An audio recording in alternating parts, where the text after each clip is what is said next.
Ayan mga kamami, ito ipapakita ko sa inyo kung paano po mag gulay dun sa pagtanggal ng natin bago natin ibilad ang banana blossom. Ayan po mga kamami, ito po ang tinatanggal. Yun parang sa pinakagitna niya, yung matigas sa gitna, hilain lang yan.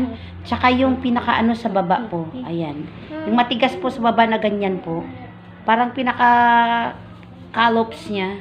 Ayan po mga kamami. Tapos ito na po yung nalinisan na ibibilad natin para sa ating tinatawag na pang humba. Ayan mga kamami, ito na po. Ito na po yung malinis na ibibilad natin. Ayan mga kamami, kita nyo naman, di ba? Marami po yan. Kasi bibilhin po natin nito, mahal-mahal po nito, kaya tayo na lang po ang gagawa. Ganyan po mga kamami, yung parang parang cotton bud sa gitna. Yun po ay hihilain. Tapos ito na isama, makukunin po niyang ganyan. Kaya linis na po yan. Ito na po ay ang kanyang finished product mga kamami. Ito po yung kailangan ibilad natin. Dry na dry po siya para at least maganda po yung pagka-i-stock natin sa ating mga storage. Ayan, sa ating mga kamamshi na yan.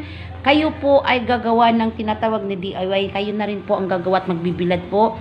Pwede rin nyo yan siyang before ibilad mo siya, lagyanin mo ng konting asin. Ayan mga kamamshi, di ba? Ganito, pwede, pero mas maganda po siya. Pag plain mo siya, gagawin mga kamamshi, wag mo nang lagyan ng asin, pwede rin po yan. At ibilad. Ayan mga kamamshi, kita nyo naman, yung cotton buds sa gitna, tapos yun pong nasa ilalim. Yun po ay kukunin ninyo. Ayan, di ba madali lang po mga kamami paggagawa ng ating banana blossom.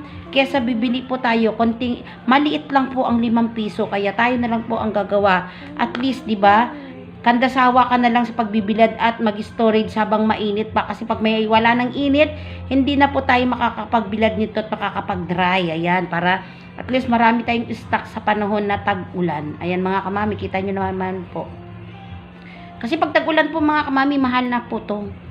Yung 5 piso na binibili mo, 10 pesos po pag panahon ng tag-ulan. Kaya ayan mga kamami, ito na po. Ganyan po, ito po ang finished product. Ayan.